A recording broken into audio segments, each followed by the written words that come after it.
ಆ ರಿಪೋರ್ಟ್ನ ಹೆಸರು minutes on Indian education. ಇದರ ಉದ್ದೇಶ ಸಿಂಪಲ್ ಆಗಿತ್ತು. ಅದೇನೆಂದರೆ ಭಾರತೀಯ ಶಿಕ್ಷಣ ನೀತಿಯನ್ನು ಕಳಪೆ ಎಂದು ಬಿಂಬಿಸೋದು ಹಾಗೂ ಯುರೋಪಿಯನ್ ಜ್ಞಾನವನ್ನು ಸರ್ವಶ್ರೇಷ್ಠ ಅಂತ ತೋರಿಸೋದು. ನಾವು 15-20 ವರ್ಷ ಓದಿದ್ದು ಯಾವುದಕ್ಕೆ ಅಂದರೆ ಕೆಲಸ ಮಾಡೋಕ್ಕೆ. ಮೆಕಾಲೆ ಉದ್ದೇಶ ಇದೇ ಆಗಿತ್ತು. ಇವರು ಕೆಲಸ ಮಾಡಲು ಮಾತ್ರ ಸೀಮಿತವಾಗಿರುವಂಥ ವರ್ಗ ಆಗಿರಬೇಕು. ಇವರು ಆಳುವ ಜನ ಆಗಬಾರ್ದು, ಇವರು ಪ್ರಶ್ನೆ ಮಾಡುವ ಜನ ಆಗಬಾರ್ದು. ಆತ ಏನು ಹೇಳಿದಾನೆ ಅಂದರೆ ರಕ್ತ ಮತ್ತು ಬಣ್ಣದಲ್ಲಿ ಭಾರತೀಯರಾಗಿದ್ದರು, ಅಂದರೆ ನೋಡೋಕೆ ಭಾರತೀಯರಾಗಿದ್ದರು, ಅಭಿರುಚಿ, ಅಭಿಪ್ರಾಯಗಳು ಮತ್ತು ಬುದ್ಧಿವಂತಿಕೆಯಲ್ಲಿ ಬ್ರಿಟಿಷ್ ಆಗಿರುವಂಥ ಒಂದು ವರ್ಗವನ್ನು ಭಾರತದಲ್ಲಿ ಸೃಷ್ಟಿಸಬೇಕು.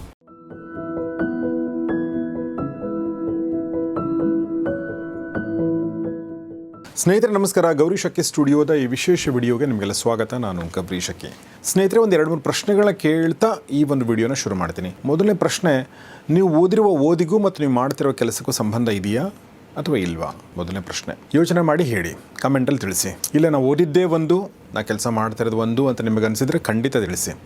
ನೀವು ಓದಿದ್ದು ಒಂದೇ, ಕೆಲಸ ಮಾಡ್ತಿರೋದು ಒಂದೇ, ಆದರೆ ನಾನು ಓದಿರೋದಕ್ಕೂ ಕೆಲಸ ಮಾಡ್ತಿರೋದಕ್ಕೂ ಏನೂ ಸಂಬಂಧ ಇಲ್ಲ, ನಾನು ಕಲ್ತಿರೋದು ಯಾವುದೂ ಇಲ್ಲಿ ಯೂಸ್ ಆಗ್ತಾ ಇಲ್ಲ ಅಂತ ಅನಿಸಿದ್ರು ಕೂಡ ಅದನ್ನು ಕಮೆಂಟ್ ಬಾಕ್ಸಲ್ಲಿ ತಿಳಿಸಿ. ಮೂರನೇ ಪ್ರಶ್ನೆ, ನನ್ನ ಮಾತೃಭಾಷೆ ಕನ್ನಡ, ನಿಮ್ಮ ಮಾತೃಭಾಷೆ ಕೂಡ ಕನ್ನಡನೇ ಆಗಿರುತ್ತೆ.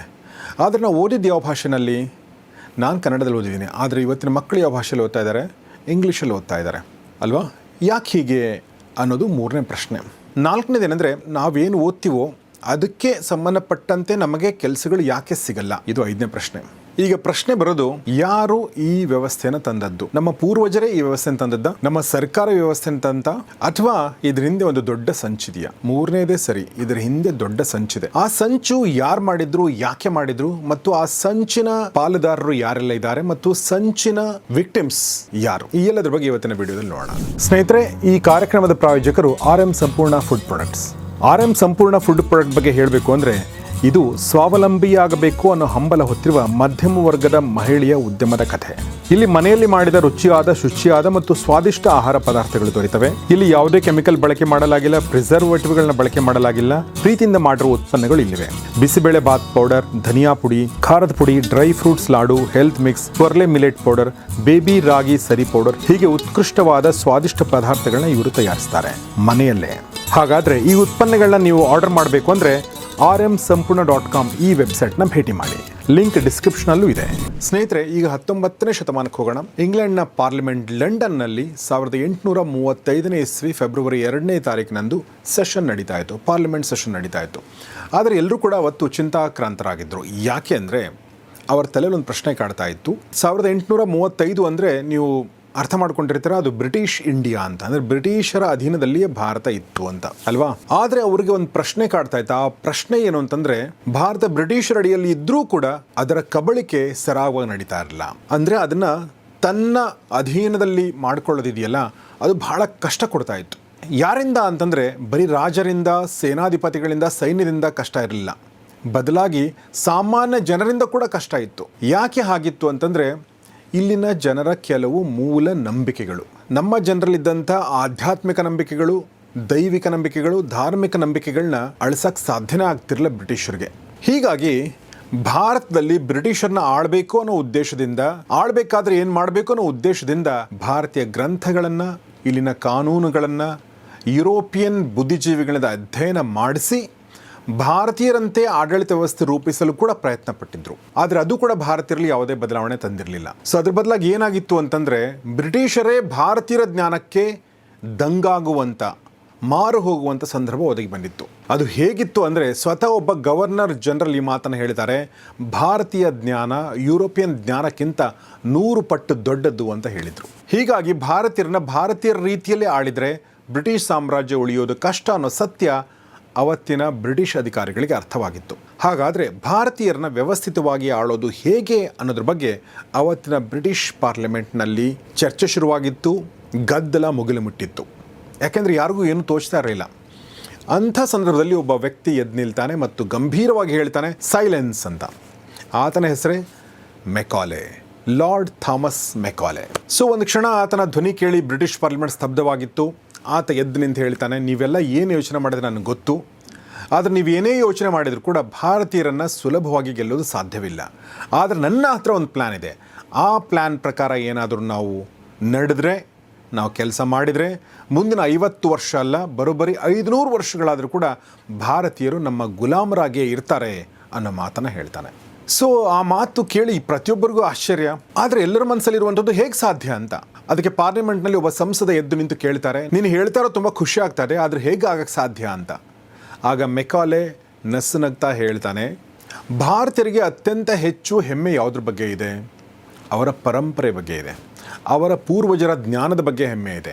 ನಾವು ಮಾಡಬೇಕಾಗಿರೋದು ಇಷ್ಟೇ, ಅವರ ಪರಂಪರೆ ಸುಳ್ಳು, ಅವರ ಪೂರ್ವಜರ ಜ್ಞಾನ ಸುಳ್ಳು ಅನ್ನೋದನ್ನು ನಾವು ನಿರೂಪಿಸಿದ್ರೆ ನಾವೇನು ಅಂದ್ಕೊಂಡಿದ್ದೀವಿ ಅದನ್ನು ಮಾಡೋಕ್ಕೆ ಸಾಧ್ಯ ಅಂತ. ಆಗ ಸಂಸದ ಇನ್ನೊಬ್ಬ ಕೇಳ್ತಾನೆ, ಆದರೆ ಅದನ್ನು ಸುಳ್ಳು ಮಾಡೋದು ಹೇಗೆ ಅಂತ. ಆಗ ಮೆಕಾಲೆ ಉತ್ತರ ಕೊಡ್ತಾನೆ, ಒಂದೇ ದಾರಿ, ಅದುವೇ ಶಿಕ್ಷಣ, ಯುರೋಪಿಯನ್ ಶಿಕ್ಷಣ.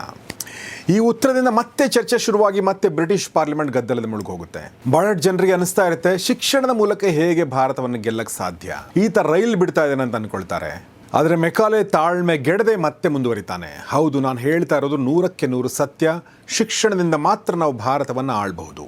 ಆದರೆ ಹೇಗೆ ಅನ್ನೋ ಪ್ರಶ್ನೆ ನಿಮ್ಮ ಮನಸ್ಸಲ್ಲಿ ಮೂಡಬಹುದು. ಆದರೆ ಅದಕ್ಕೆ ಉತ್ತರ ನಾನು ಈಗಲೇ ನೀಡಲ್ಲ, ಬದಲಿಗೆ ಒಂದು ವಾಕ್ಯದಲ್ಲಿ ಅದನ್ನು ಹೇಳ್ತೀನಿ ಕೇಳಿ. ಭಾರತದ ಜ್ಞಾನ ಯುರೋಪಿನ ಲೈಬ್ರರಿಯ ಒಂದು ಶೆಲ್ಫ್ಗೂ ಸಮವಲ್ಲ. ಸೊ ಇದು ಬ್ರಿಟಿಷ್ ಪಾರ್ಲಿಮೆಂಟ್ನಲ್ಲಿ ಪ್ರತಿಧ್ವನಿಸಿದ ಈ ಧ್ವನಿ ಭಾರತಕ್ಕೂ ತಲುಪಿತ್ತು. ಭಾರತದಲ್ಲಿ ಕುಳಿತ ಗವರ್ನರ್ ಜನರಲ್, ಆಗಿನ ಗವರ್ನರ್ ಜನರಲ್ ಆಗಿದ್ದ ಲಾರ್ಡ್ ವಿಲಿಯಂ ಬೆಂಟಿಂಗ್ಗೂ ಕೇಳಿಸಿತ್ತು. ಮೆಕಾಲೆ ಕೆಲವೇ ತಿಂಗಳಲ್ಲಿ ಒಂದು ರಿಪೋರ್ಟ್ ತೆಗೆದುಕೊಂಡು ಬಂದು ಬೆಂಟಿಂಗ್ ಅವರ ಟೇಬಲ್ ಮೇಲೆ ಇಡ್ತಾನೆ. ಆ ರಿಪೋರ್ಟ್ನ ಹೆಸರು ಮಿನಿಟ್ಸ್ ಆನ್ ಇಂಡಿಯನ್ ಎಜುಕೇಷನ್. ಇದರ ಉದ್ದೇಶ ಸಿಂಪಲ್ ಆಗಿತ್ತು. ಅದೇನೆಂದರೆ ಭಾರತೀಯ ಶಿಕ್ಷಣ ನೀತಿಯನ್ನು ಕಳಪೆ ಎಂದು ಬಿಂಬಿಸೋದು ಹಾಗೂ ಯುರೋಪಿಯನ್ ಜ್ಞಾನವನ್ನು ಸರ್ವಶ್ರೇಷ್ಠ ಅಂತ ತೋರಿಸೋದು. ಇದಾದ ನಂತರ ಏನಾಯಿತು ಅನ್ನೋದು ಇತಿಹಾಸ. ಈಗಲೂ ಕೂಡ ನಾವು ಅದರ ದುಷ್ಪರಿಣಾಮವನ್ನು ಅನುಭವಿಸ್ತಾ ಇದ್ದೀವಿ. ಅಂದರೆ ಪ್ರಾಯಶಃ ನೀವು ನಂಬಲಿಕ್ಕಿಲ್ಲ. ಅದು ಹೇಗೆ ಮಾಡ್ದ ಆತ, ಇಂಪ್ಲಿಮೆಂಟ್ ಹೇಗಾಯಿತು, ಏನೆಲ್ಲ ಪರಿಣಾಮಗಳನ್ನ ಬೀರ್ತು ಅನ್ನೋದನ್ನ ಹೇಳೋಕ್ಕಿಂತ ಮುಂಚೆ ಈ ಮೆಕಾಲೆ ಬಗ್ಗೆ ಒಂದೇ ಒಂದು ಮಾತನ್ನ ಹೇಳ್ತೀನಿ. ಹೀಗೆ ನಮ್ಮ ದೇಶದ ಬಗ್ಗೆ ಕೀಳರಿಮೆ ಬರೋ ಥರ ಮಾಡಿರುವಂಥ ಈ ಮೆಕಾಲೆ ಒಬ್ಬ ಬ್ರಿಟಿಷ್ ರಾಜಕಾರಣಿಯಾಗಿದ್ದ ಮತ್ತು ಇತಿಹಾಸಕಾರನಾಗಿದ್ದ. ಹುಟ್ಟಿದ್ದು ಅಕ್ಟೋಬರ್ 25, 1800ರಲ್ಲಿ ಇಂಗ್ಲೆಂಡ್ನಲ್ಲಿ ಜನನ. ಈತ ಬ್ರಿಟಿಷರ ಶಿಕ್ಷಣ ನೀತಿಯನ್ನು ಮಾತ್ರ ತರಲಿಲ್ಲ ಭಾರತಕ್ಕೆ, ಬದಲಾಗಿ ನಾವು ಕೋರ್ಟ್ಗಳಲ್ಲಿ ಈ ಮೊದಲು IPC ಅಂತ ಕರಿತಿದ್ದೇವಲ್ಲ, ಇಂಡಿಯನ್ ಪೀನಲ್ ಕೋಡ್, ಭಾರತೀಯ ದಂಡ ಸಂಹಿತೆ, ಅದನ್ನು ಕೂಡ ಈತನ ಇಂಟ್ರೊಡ್ಯೂಸ್ ಮಾಡಿದ್ದು. ಈ ಒಂದು ಪ್ಲಾನ್ ಹಿಂದೆ, ಈ ಒಂದು ಐಡಿಯಾ ಹಿಂದೆ ಮೆಕಾಲೆಯ ಇಂಟೆನ್ಷನ್ ಏನಾಗಿತ್ತು ಅದನ್ನ ಆತನೇ ಒಂದು ಕಡೆ ಹೇಳಿದ್ದಾನೆ. ಆತ ಏನು ಹೇಳಿದಾನೆ ಅಂದರೆ, ರಕ್ತ ಮತ್ತು ಬಣ್ಣದಲ್ಲಿ ಭಾರತೀಯರಾಗಿದ್ರು, ಅಂದ್ರೆ ನೋಡೋಕೆ ಭಾರತೀಯರಾಗಿದ್ರು, ಅಭಿರುಚಿ, ಅಭಿಪ್ರಾಯಗಳು ಮತ್ತು ಬುದ್ಧಿವಂತಿಕೆಯಲ್ಲಿ ಬ್ರಿಟಿಷ್ ಆಗಿರುವಂಥ ಒಂದು ವರ್ಗವನ್ನು ಭಾರತದಲ್ಲಿ ಸೃಷ್ಟಿಸಬೇಕು. ಅಂದರೆ ನೋಡೋಕ್ಕೆಲ್ಲ ಇಂಡಿಯನ್ಸೇ, ಆದರೆ ಬುದ್ಧಿ, ಅಭಿರುಚಿ ಎಲ್ಲವೂ ಕೂಡ ಬ್ರಿಟಿಷರದು. ಮತ್ತು ಅದನ್ನು ಮಾಡೋದ್ರಲ್ಲಿ ಆತ 100% ಯಶಸ್ವಿ ಆದ. ಸ್ನೇಹಿತರೆ, ಈಗಲೂ ನೀವು ಅಬ್ಸರ್ವ್ ಮಾಡಿ, ನಮ್ಮ ಭಾರತದವರೇ ಕೂಡ ಬ್ರಿಟಿಷರ ಥರನೇ ಆಡ್ತಿರ್ತಾರೆ ಕೆಲವೊಬ್ರು. ಆದರೆ ಆ ಥರ ಬ್ರಿಟಿಷ್ ಥರ ಆಡೋದು ಬೇರೆ, ಆಡದೇ ಇರೋದು ಬೇರೆ. ಒಳಗಡೆಯಿಂದ ಬ್ರಿಟಿಷ್ ಭಾಳಷ್ಟು ಜನ ಆಗಿದ್ದೀವಿ. ನಿಮ್ಮನ್ನು ನೀವು ನೋಡ್ಕೊಳ್ಳಿ, ನನ್ನನ್ನು ನಾನು ನೋಡ್ಕೋತೀನಿ. ಸ್ನೇಹಿತರೆ, ಈ ಒಂದು ರಿಪೋರ್ಟ್ ಏನು ತಂದಿಟ್ಟ ಮೆಕಾಲೆ, ಈಗ ಯೂಶ್ವಲಿ ಏನು ಹೇಳಿ ಒಂದು ರಿಪೋರ್ಟ್ ತರಬೇಕು ಅಂತಂದರೆ ಒಂದು ಅಧ್ಯಯನ ಮಾಡಬೇಕಾಗತ್ತಲ್ವಾ. ಅಂದರೆ ಭಾರತೀಯ ಎಜುಕೇಷನ್ ಸಿಸ್ಟಮ್ ಹೇಗಿದೆ, ಅದರ ಪರಂಪರೆ ಏನು, ಅದರ ಜ್ಞಾನ ಏನು, ಈ ಥರ ಗಾಢವಾದ ಅಧ್ಯಯನ ಮಾಡಬೇಕಾಗತ್ತೆ. ಈ ಕಾಯ್ದೆ ನೀತಿ ತಂದರೆ ಏನಾಗಬಹುದು ಅನ್ನೋ ಕೂಡ ಯೋಚನೆ ಕೂಡ ಮಾಡಬೇಕಾಗತ್ತೆ. ಮೆಕಾಲೆ ಇದು ಯಾವುದನ್ನೂ ಮಾಡಿಲ್ಲ. ಆತ ಭಾರತಕ್ಕೆ ಬಂದದ್ದೇ 1834 ಜೂನ್ನಲ್ಲಿ ಮತ್ತು ಈ ರಿಸರ್ಚ್ ಪೇಪರ್ನ ಗವರ್ನರ್ ಜನರಲ್ ಮುಂದೆ ಇಟ್ಟದ್ದು 1835 ಫೆಬ್ರವರಿ 2ರಂದು. ಕೇವಲ 8 ತಿಂಗಳಲ್ಲಿ ಎಲ್ಲವನ್ನೂ ಅಧ್ಯಯನ ಮಾಡಿ ತಗೊಳ್ಳಿ ಈ ಪೇಪರ್ ಅಂತ ಟೇಬಲ್ ಮೇಲೆ ಇಟ್ಟನ ಮೆಕಾಲೆ? ಇಲ್ಲ. 8 ತಿಂಗಳಲ್ಲಿ ಹೇಗೆ ರಿಸರ್ಚ್ ಮಾಡೋಕ್ಕೆ ಸಾಧ್ಯ? ರಿಸರ್ಚ್ ಮಾಡಿರಲಿಲ್ಲ, ಅದನ್ನು ಒಪ್ಕೊಳ್ತಾನೆ ಕೂಡ ಆತ. ಇದೇ ದಾಖಲೆಯಲ್ಲಿ ಮೆಕಾಲೆ ಹೇಳ್ತಾನೆ, ನನಗೆ ಭಾರತೀಯ ಭಾಷೆಯಾದ ಸಂಸ್ಕೃತ ಭಾಷೆಗಳು ಬರೋದಿಲ್ಲ, ನಾನು ಅವುಗಳನ್ನ ಕಲಿತೂ ಇಲ್ಲ.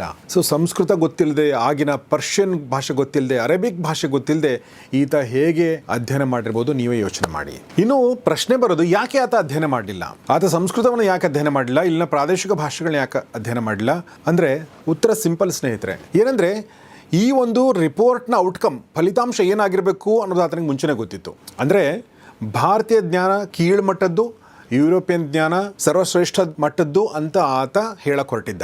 ಅದನ್ನು ಅಧ್ಯಯನ ಮಾಡೋಕ್ಕಿಂತ ಮುಂಚೆ ಆ ಫಲಿತಾಂಶ ನಿಮ್ಮ ತಲೆಯಲ್ಲಿದ್ದ ಮೇಲೆ ಅಧ್ಯಯನ ಮಾಡೋ ಅವಶ್ಯಕತೆ ಏನಿದೆ? ಒಂದು ಬಾಳೆಗಿಡವನ್ನು ಅಡಿಕೆ ಮರ ಇದು ಅಂತ ನೀವು ವಾದಿಸಲು ಹೊರಟ್ರೆ, ಅದು ಬಾಳೆ ಅಂತ ನಿಮ್ಗೆ ಗೊತ್ತಿದ್ರೂ ಕೂಡ ನೀವು ಅದನ್ನು ಅಡಿಕೆ ಅಂತಲೇ ಹೇಳ್ತೀರಾ. ಯಾಕೆ ಅಂದರೆ ನಿಮ್ಮ ಉದ್ದೇಶನೇ ಅದನ್ನು ಅಡಿಕೆ ಮರ ಅಂತ ಸಾಧಿಸೋದು. ಹಾಗಿದ್ಮೇಲೆ ನೀವು ಯಾಕೆ ಸಂಶೋಧನೆ ಮಾಡ್ತೀರಿ ಹೇಳಿ? ಇದು ಮೆಕಾಲೆಯ ಇಂಟೆನ್ಷನ್ ಆಗಿತ್ತು. ಇನ್ನೊಂದು ಅಬ್ಸರ್ವ್ ಮಾಡಿ, ಈತ ಏನು ಕಮಿಟಿ ಮಾಡಿದ್ನಲ್ಲ ಈ ಒಂದು ಯುರೋಪಿಯನ್ ಶಿಕ್ಷಣ ತರಕ್ಕೆ, ಆ ಕಮಿಟಿ ಹೆಸರು general committee of public instruction ಅಂತ ಆಗಿತ್ತು, GCPI ಅಂತ. ಸೊ ಒಂದು ಕಮಿಟಿ ಆದಮೇಲೆ ಒಂದಷ್ಟು ಜನ ಇರ್ತಾರಲ್ವ ಅದರಲ್ಲಿ. ಸೊ ಅದರಲ್ಲಿ 10 ಜನ ಇದ್ದರು. ಮತ್ತು ಆ ಎಲ್ಲರೂ ಕೂಡ ಬ್ರಿಟಿಷರೇ ಆಗಿದ್ದರು. ಒಬ್ಬ ಭಾರತೀಯ ಕೂಡ ಈ ಕಮಿಟಿಯಲ್ಲಿ ಇರಲಿಲ್ಲ. ಸೊ ಸ್ನೇಹಿತರೆ, ಇದು ಮೆಕಾಲೆಯ ಒಂದು ಕಮಿಟಿಯ ರಿಪೋರ್ಟ್. ಈಗ ಇನ್ನೊಂದು ಪ್ರಶ್ನೆ ನಿಮ್ಮ ಮನಸ್ಸಲ್ಲಿ ಬರ್ಬೋದು, ಯಾಕೆ ಶಿಕ್ಷಣವನ್ನು ಟಾರ್ಗೆಟ್ ಮಾಡಲಾಯಿತು? ಇದನ್ನು ಅರ್ಥ ಮಾಡ್ಕೊಳ್ಳೋಕ್ಕಿಂತ ಮುಂಚೆ ಭಾರತೀಯ ಶಿಕ್ಷಣ ಪದ್ಧತಿ ಆಗಿನ ಕಾಲಕ್ಕೆ ಹೇಗಿತ್ತು ಅನ್ನೋದನ್ನು ನಾವು ಅರ್ಥ ಮಾಡ್ಕೊಳ್ಬೇಕು. ಭಾರತೀಯ ಶಿಕ್ಷಣ ವ್ಯವಸ್ಥೆ ಅವತ್ತು ಹೇಗಿತ್ತು ಅಂದರೆ, ಅದು ಪಾರಂಪರಿಕವಾಗಿ ನಡ್ಕೊಂಡು ಬಂದ ವ್ಯವಸ್ಥೆ ಆಗಿತ್ತು. ಅಲ್ಲಿ ಏನು ಕಲಿಸ್ತಾ ಇದ್ರು ಅಂತ ನಿಮಗೆ ಆಶ್ಚರ್ಯ ಆಗ್ಬೋದು. ಅಲ್ಲಿ ಕಲಿಸ್ತಾ ಇದ್ದದ್ದು ಜೀವನಕ್ಕೆ ಬೇಕಾದ ಶಿಕ್ಷಣ ಕಲಿಸ್ತಾ ಇದ್ರು. ಕೃಷಿ ಬಗ್ಗೆ, ನಿತ್ಯ ಜೀವನಕ್ಕೆ ಬೇಕಾದ ಕೌಶಲ್ಯಗಳ ಬಗ್ಗೆ, ಸ್ಕಿಲ್ಸ್ ಬಗ್ಗೆ, ನೈತಿಕತೆಯ ಬಗ್ಗೆ, ಗಣಿತದ ಬಗ್ಗೆ, ವಿಜ್ಞಾನದ ಬಗ್ಗೆ, ಶಾಸ್ತ್ರಗಳ ಬಗ್ಗೆ, ಹೀಗೆ 10 ಹಲವು ವಿಚಾರಗಳನ್ನ ಕಲಿಸ್ತಾ ಇದ್ರು. ಇನ್ನೊಂದು ವಿಚಾರನ ಹೇಳಬೇಕಿಲ್ಲಿ, ಅದೇನೆಂದರೆ, ಈಗ ನಮಗೆ ಶಾಲೆ ಶುರುವಾಗೋದು ಯಾವಾಗ ಹೇಳಿ? ಜೂನ್ ತಿಂಗಳಲ್ಲಿ. ಬೇಸಿಗೆ ರಜೆ ಮುಗಿದು ಜೂನ್ ತಿಂಗಳು ಇನ್ನೇನು ಮಳೆಗಾಲ ಶುರು ಆಗಬೇಕು ಅನ್ನೋಷ್ಟೊತ್ತಿಗೆ ನಮ್ಮ ಶಾಲೆ ಕೂಡ ಶುರು ಆಗುತ್ತೆ, ಕರೆಕ್ಟಾ? ಆದರೆ ಅವತ್ತಿನ ಕಾಲಕ್ಕೆ ಜೂನ್ ತಿಂಗಳು ರಜಾ ದಿನ ಆಗಿತ್ತು. ಯಾಕೆಂದರೆ ಜೂನ್ನಲ್ಲಿ ಬೇಸಾಯ ಶುರು ಆಗಿರ್ತಿತ್ತು. ಅಂದರೆ ರೈತರೆಲ್ಲ ಬ್ಯುಸಿ ಆಗಿರ್ತಿದ್ರು. ಪ್ರತಿಯೊಬ್ಬ ವಿದ್ಯಾರ್ಥಿ ಕೂಡ ಆತ ತನ್ನ ಹೊಲದಲ್ಲಿ ಕೆಲಸ ಮಾಡಬೇಕಿತ್ತು. ಗದ್ದೆ ಬಿತ್ತಿ ಸಸಿ ನೆಟ್ಟ ಮೇಲೇ ಶಾಲೆ ಶುರು ಆಗ್ತಾ ಇತ್ತು. ಮತ್ತೆ ಗದ್ದೆ ಕೊಯ್ಲು ಬಂದ ತಕ್ಷಣ ಶಾಲೆಗೆ ರಜೆ ಬೀಳ್ತಾ ಇತ್ತು. ಸ್ನೇಹಿತರೆ, ಅಂದರೆ ಅವತ್ತಿನ ಜೀವನಕ್ಕೆ ಧಕ್ಕೆ ಆಗದ ರೀತಿಯಲ್ಲಿ ಆ ಶಿಕ್ಷಣ ವ್ಯವಸ್ಥೆಯನ್ನು ರೂಪಿಸಲಾಗಿತ್ತು. ಮತ್ತು ಎಲ್ಲಿ ಮಾಡ್ತಾ ಇದ್ರು ಹಾಗಾದರೆ? ಮರದ ಕೆಳಗಡೆ ಮಾಡ್ತಾ ಇದ್ರು, ಊರಿನ ಪಂಚಾಯತಿ ಕಟ್ಟೆ ಮೇಲೆ ಮಾಡ್ತಾ ಇದ್ರು, ದೇವಸ್ಥಾನದ ಜಗುಲಿ ಮೇಲೆ ಮಾಡ್ತಾ ಇದ್ರು, ಕೆರೆಯ ದಡದಲ್ಲಿ ಮಾಡ್ತಾ ಇದ್ರು. ಹೀಗೆ ಅದು ಎಲ್ಲ ಕಡೆ ನಡೀತಾ ಇತ್ತು. ಈಗಲೂ ಕೂಡ ನೀವು ನಮ್ಮ ಹಳ್ಳಿ ಕಡೆ ಹೋದ್ರೆ ಒಂದು ಅಬ್ಸರ್ವ್ ಮಾಡಿ, ಶಾಲೆಗೆ ಶಾಲೆಗುಡಿ ಅಂತ ಕರೀತಾರೆ, ಸಾಲಿಗುಡಿ ಅಂತ ನಮ್ಮ ಉತ್ತರ ಕರ್ನಾಟಕದಲ್ಲಿ ಕರೀತಾರೆ. ಸಾಲಿಗುಡಿ ಅಂದ್ರೆ ಅರ್ಥ ಏನು ಅಂದ್ರೆ, ಒಂದಷ್ಟು ವರ್ಷಗಳ ಮುಂಚೆ ಕೂಡ ಶಾಲೆಗಳು ಗುಡಿಯಲ್ಲಿ ನಡೀತಾ ಇದ್ವು, ದೇವಸ್ಥಾನದಲ್ಲಿ ನಡೀತಾ ಇತ್ತು. ಯಾಕಂದ್ರೆ ಬಿಲ್ಡಿಂಗೇ ಇರಲಿಲ್ಲ. ಆವಾಗಲೂ ಕೂಡ ಹಾಗೆ ನಡೀತಾ ಇತ್ತು. ಇನ್ನು ಶಿಕ್ಷಣ ವ್ಯಾಪಾರ ಆಗಿರಲಿಲ್ಲ. ಹೀಗಾಗಿ ಗುರುವಿಗೆ ಗೌರವ ಇತ್ತು. ಗುರು ದಕ್ಷಿಣೆ ಅನ್ನೋದು ಗುರುವಿನ ಹೊಟ್ಟೆ ತುಂಬುವಷ್ಟು ಅಷ್ಟೇ ಆಗಿತ್ತು. ಒಟ್ಟಿನಲ್ಲಿ ಹೇಳೋದಾದ್ರೆ, ಜೀವನದಲ್ಲಿ ಪಾಸ್ ಆಗಕ್ಕೆ ಏನ್ ಬೇಕೋ ಅದೆಲ್ಲವನ್ನೂ ಕೂಡ ಭಾರತೀಯ ಶಿಕ್ಷಣ ವ್ಯವಸ್ಥೆ ಕೊಡ್ತಾ ಇತ್ತು. ಅಂದ್ರೆ ಮಾರ್ಕ್ಸ್ ತಗೊಳ್ಳೋದು, ರ್ಯಾಂಕ್ ಬರೋದು, ಸರ್ಟಿಫಿಕೇಟ್ ತಗೊಳ್ಳೋದಲ್ಲ, ಜೀವನದಲ್ಲಿ ಉದ್ಧಾರ ಆಗಬೇಕು, ಪಾಸ್ ಆಗಬೇಕು, ಅದಕ್ಕೇನು ಬೇಕು ಅದನ್ನು ಕೊಡ್ತಾ ಇತ್ತು. ಇಲ್ಲಿ ಒಂದು ವಿಚಾರನ, ತುಂಬ ಸೂಕ್ಷ್ಮ ವಿಚಾರವನ್ನು ಹೇಳಿ ನಾನು ಮುಂದೆ ಹೋಗ್ತೀನಿ. ನೋಡಿ, ನಮ್ಮ ಶಿಕ್ಷಣ ವ್ಯವಸ್ಥೆ ತುಂಬ ಚೆನ್ನಾಗಿತ್ತು, ಎಲ್ಲ ಅಲ್ಲಿ ಕಲಿತಾ ಇದ್ರು ಅಂತ ಅಂದ್ಕೊಳ್ಳೋದ್ರ ಜೊತೆಗೆ ನಾವು ಇನ್ನೊಂದು ವಿಚಾರವನ್ನು ಗಮನಿಸಬೇಕು. ಅದೇನೆಂದರೆ, ಅಸ್ಪೃಶ್ಯತೆ ಆವಾಗಲೂ ಇತ್ತು. ಎಲ್ಲರಿಗೂ ಅದು ಸಿಗ್ತಿತ್ತಾ ಅಂದರೆ ಸಿಗ್ತಾ ಇರಲಿಲ್ಲ. ಕೆಲವೊಬ್ಬರಿಗೆ ಮಾತ್ರ ಸಿಗ್ತಿತ್ತು, ಕೆಲವೊಬ್ಬರನ್ನ ಆ ಎಜುಕೇಷನಿಂದ ಹೊರಗಿಡಲಾಗಿತ್ತು. ಹೀಗಾಗಿ ಮೆಕಾಲೆ ಶಿಕ್ಷಣ ಬಂದ ನಂತರ ಪ್ರಾಯಶಃ ಈ ಒಂದು ತಾರತಮ್ಯ ಏನಿದೆಯಲ್ಲ ಅದು ಹೋಯ್ತು ಅಂತ ನಾವು ಅನ್ಕೊಳ್ಬಹುದು. ಒಂದು ಕೆಟ್ಟದ್ದು ಮಾಡಿದ್ರು ಕೂಡ ಒಂದು ಒಳ್ಳೇದಾಗುತ್ತೆ ಅಂತ ಹೇಳ್ತಾರಲ್ಲ, ಆ ಥರ ನಾವು ಅರ್ಥ ಮಾಡ್ಕೊಳ್ಬಹುದು. ಸೊ ಹಾಗಂತ ಮೆಕಾಲೆ ಮಾಡಿದ್ದೆಲ್ಲವೂ ಒಳ್ಳೆ ಇಂಟೆನ್ಷನ್ ಇಂದನೂ ಮಾಡಿಲ್ಲ ಮತ್ತು ಅದರ ರಿಸಲ್ಟ್ ಕೂಡ ಚೆನ್ನಾಗಿರಲಿಲ್ಲ. ಸೊ ಹೀಗೆ ಸ್ನೇಹಿತರೆ, ನಮ್ಮ ಶಿಕ್ಷಣ ನೀತಿ ಈ ಥರ ಇರೋ ತನಕ ಭಾರತದ ಮೂಲವನ್ನು ಕೆಣಕುವ ಧೈರ್ಯ ಯಾರಿಗೂ ಇರಲಿಲ್ಲ.